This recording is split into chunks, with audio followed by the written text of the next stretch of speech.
Today I want to talk about an idea that's really never gotten a lot of traction in religious circles. I think it's the idea of power. Now, I think we resist that phraseology. Many of us, as people who lead in church, see abuse of power, and power is the same thing. We try to say, well, we're not powerful people, we're people of humility and service. But I want to redefine power, because I think power is merely the ability to get stuff done, all right? And if power is the ability to get stuff done, then we all need to learn to be people of power. So I want to spend a few minutes talking about how power works, kind of quickly introduce you to some concepts of how power happens in these kind of organizations. And let's look at the next slide. Credibility and power, how the world has changed. I'm going to tell you how the world's changed. A few years ago, probably 20 years ago, something called the Hale-Bopp comet came through in the late 80s, I think, or maybe early 90s. And the Hale-Bopp comet, there was a group in Southern California who believed behind this comet was a flying saucer that was going to pick them up and take them to another planet. Seriously. And when there wasn't one there, they committed mass suicide. Now, this would be more believable if they were a bunch of Grateful Dead dropouts or something. I'm dating myself by that description, but anyway. But these were school teachers and doctors and attorneys and engineers. And so a group at Stanford began to ask the question, why would normal people get talked into killing themselves? And of course, it went back to that a very strong, powerful leader, okay? Well, then they began to ask the question, what kind of leader could get people to do something like that? Then it became the question of, well, what kind of leaders will people follow? So they began a longitudinal study, a long-term study of what kind of leaders people follow. And what they found ran completely counter to much of what was being taught in the business world. What they found was this: out of this 20-year longitudinal study, they began to ask people what kind of, coming out of college all the way through their mid-level career, what kind of people are you willing to line up behind, support, and really give your all? And the first thing you'll notice is the concept of authenticity. What people want more than anything else in a leader is an authentic leader. Now, that word has a lot of meaning. What do you mean by authentic? Well, do they mean real? Yeah, versus unreal. Do they mean transparent? Yeah, probably. A person who's honest? Yeah, of course. But what they want to know is, are you the real deal? Do you walk your talk? Do you treat people with respect? If you make a mistake, do you admit it? And preferably, the louder you admit it, the better. And they really want somebody who lives this kind of authentic life. They said, once you're authentic, the second thing we want is a sense of heart. I love this one.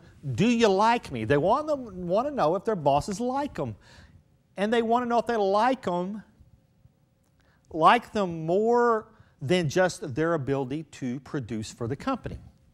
Do you like me as I am? Isn't that interesting? So what I want to know out of somebody who leads me is, number one, are you authentic? Are you real? Do you believe what you say? Do you treat people right? Are you honest and transparent? Second, do you respect me and treat me with respect no matter what? And then third, what I want to know is, how clear is your vision? I will listen to your vision only after I've heard the first two. Now that's significant, because think about how we've done leadership both in business and in church. I tell you what, you need to know our vision. These companies have their vision statements. Churches have their doctrine. You get the doctrine right, you're okay with us. You believe the right things, you do the right things, then we'll like you. And then, if you've been around long enough, we'll be transparent. I grew up in little town Kermit, Texas, out between Wink and No Trees, the middle of nowhere, okay? But I remember on Saturday mornings, man, in the 1960s and early 70s, we'd get these tracts, why I'm a member of the Church of Christ, and we'd go door to door and pass out the tracts. It was just loads of information of why the Church of Christ was right versus anybody else. And what we believed is, if they got the vision, if they understood the vision, then they would slide right into church, and we were never really all that successful. Of course, I got in trouble because I'd usually pass out one block, throw the rest in the trash, go do something else. But I was 10, okay? Got a lot of trouble for that, but anyway. What has come down to, when you decide to lead, it's really fascinating, is that most people need this kind of leadership, and most churches lead this way. Think about the consequences. Next slide. And then authority. Okay, you got power, but what about the ministers or leaders' moral authority at church? This is some work done out of the Alban Institute, and they said, leaders have authority roles, but they're a different kind of authority than in business. First of all, the idea of knowledge. Supposedly as a minister or religious leader, you're supposed to have a body of knowledge other people don't have. I majored in biblical languages in college, Greek, Hebrew, and Latin. Now, okay, I thought if I could read all the languages, I'd really be smart and everybody would listen to what I had to say. There's some level to that. Expertise, you're supposed to be good at something. Charisma, do people like you, all right? And then, interestingly enough, the thing that's been added to that is otherness. In other words, can I have all these things, charisma, knowledge, expertise in this field, and can I remain differentiated enough that don't let you suck me into all your stuff that's going on? So in this role of authenticity, when they're wanting somebody to be authentic, these are the kinds of things that they talk about you carrying into that moment. When people are having problems, they're struggling, they bring you in as a leader. You need to think about the fact is, do I know what I'm talking about? Have I prepped myself? Do I have a sense that people care for me and I have that kind of personality? And do I have some expertise they care about it? And then can I be mature enough as a leader not to be jerked around by all their stuff? That produces the authentic kind of leader. Next slide. Then you come to something called the Hershey-Blanchard Power Scale. Hershey and Blanchard were an interesting couple of guys. One of them is Ken Blanchard wrote the 1 Minute books, remember? You may not, the 60s and 70s and 80s, 1 Minute Father, 1 Minute Manager, or whatever. He's a medical doctor, actually. Then Blanchard was a researcher. Hershey was a researcher out of USC, and they began to ask this question about basic power. How do people get stuff done? And they came up with this list of ways that people get people to do stuff. Now, how they've used this list, I'm not always impressed with.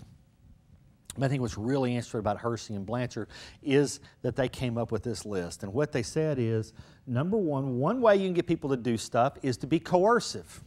You can force people, using fear, get them to do things. At work is, I'll fire you. You won't get a raise. You better do this, you better do that. Church, it might be hell. There's the ultimate fear. It might be a take away your role at church. You may not get to attend here. And you can force people by fear and power, and you can force some people sometimes to get stuff done. Next on that level is connection. That's who you connected to. You ever seen anybody get a job because they're related to somebody in power? You ever seen anybody get a raise because they knew the right people? You ever seen somebody at church end up in a position of influence or be able to get their way because of who they know? That's connectedness. Next is reward. That's easy. You do this, I reward you back. Give you a raise, give you a bonus. You get this role, you get that role, you get this vacation time, right? Information. That's the person that controls the flow of information. Interestingly enough, they're the people who keep the information flowing within entities. They're the ones who know what's going on around the water cooler, who understand the big picture. Interestingly enough, many times they're the least paid people in an organization.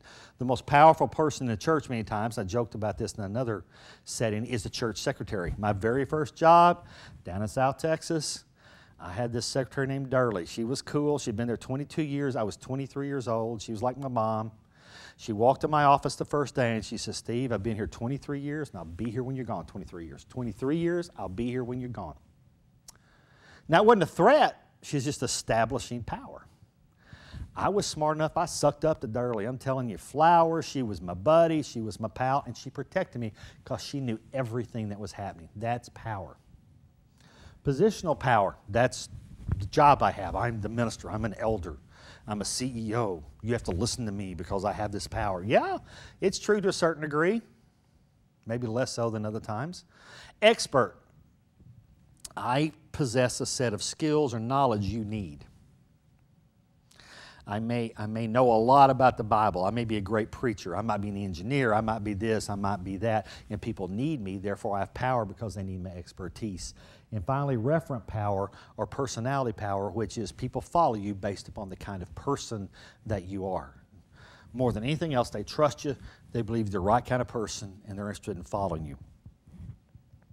Now, what's interesting about this particular concept is all of these can be very, very useful, but it's based on the maturity of the people you're trying to lead that makes them useful, not your maturity. So the more immature people are, the higher up the scale they are.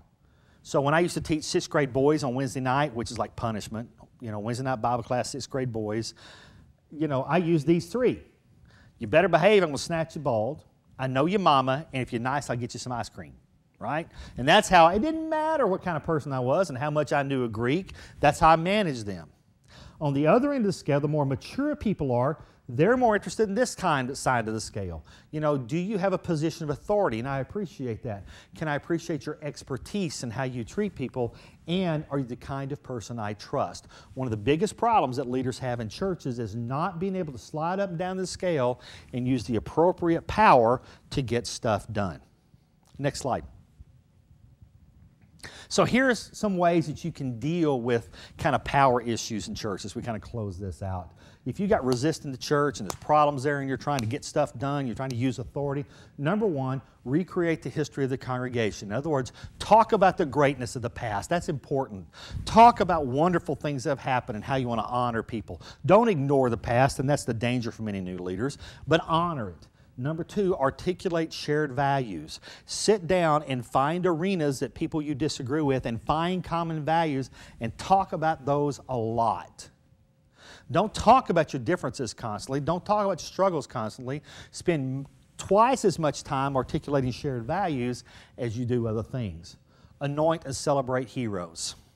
Look for people who've been at that church a long time, people who have done significant things, and hold them up. Celebrate them. For new people coming in and being creative, call them heroes. Lift them up because everybody needs that. Reinvigorate rituals and ceremony. I think it's Yoaslav Pelikan who said the difference between tradition and traditionalism is what kills church. Traditions are what man needs to hang up on as leaders, and traditionalism is the worship of traditions that kill churches. Okay? We need traditions. We need rituals. We need to do things that people can count on, ceremony. And so find ways to do church and find ways to create moments where people can hang on them and trust them. Tell good stories. Talk about what God's going to do. Talk about where you're going to go and where you've been. And get people involved in these stories because these stories help move people along. And finally, work with an informal set of stakeholders. You don't just have to go to the established leaders, but using these kind of skills you just learned, you connect with all this informal group of people who care a lot. And help all these people and all their triangles and all their relationships to draw into their power a way for you to get stuff done. I tell people all the time, if you can lead a church, you can be CEO of a Fortune 500 company. Because the skills it takes to take a bunch of people who have no reason to be together except Jesus and get them on the same page is a very, very highly developed skill set. And I know you can do it. Thank you. We'll talk to you soon.